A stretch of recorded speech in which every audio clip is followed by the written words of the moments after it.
Okay, let's do a little mini history on different hair styling products.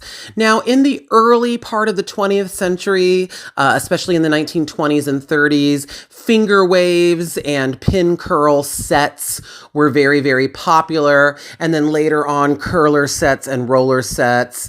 You wanted those curls to last. You wanted your style to last. Now, some of the earliest styling products were pomades like this, and you can still find a lot of these pomades today, but these were usually done more to slick down the hair or tame flyaways. But setting lotions and waving powders were kind of some of the earliest setting products, especially for those finger waves that were very popular in the 20s and 30s. So you would mix either a waving powder with water, apply it to your hair, and then do your finger waves. Finger waves were often set with these aluminum clips, and then you'd use a setting lotion or a waving powder mixed with water. Here's one called Joe Cure, which had different setting lotions.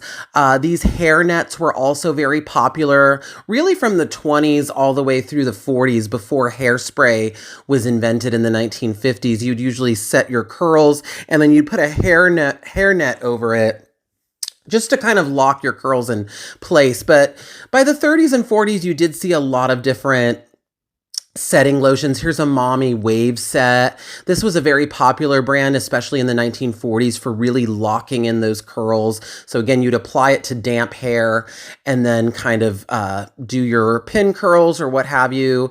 And, it would kind of, give you a little bit more hold for those curls. And then these kind of different setting lotions really remained very popular into the 50s and 60s. Here's Moldura, a cream setting lotion, Get Set, which was very popular in the 50s and 60s. Here's Obey, which again would kind of give your hair a little more manageability. Show Curl, which is a very popular 7-day hair setting lotion, supposed to lock in your style for 7 days. Here's another ad for Get Set. VO5 had their own setting lotion in the 60s. And then probably one of the most famous and one of the earliest hair gels was one called Dippity Doo. And this was actually came out in the 1960s. And it was a setting gel, essentially a hair gel that you would set your hair. And it was really revolutionary at the time because you didn't have these wet lotions. It was kind of, more of a gel consistency. So it really locked your roller set into place. So when you brushed it out, you still had that hold and that manageability. Here's another one called Sheer Beauty, kind of an aerosol hair setting lotion, Easy Comb, Easy Set.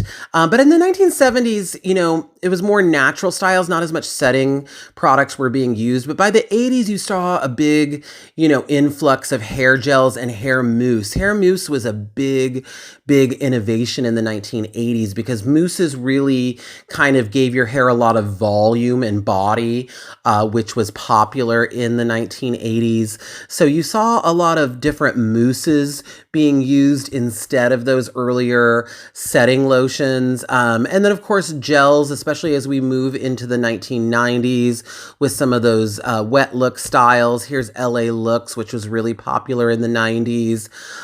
Here's Cher for Lori Davis hair care. Obviously, men were using a lot of gel in the 90s for that wet look. Here's TG Bedhead. This was popular into the 2000s.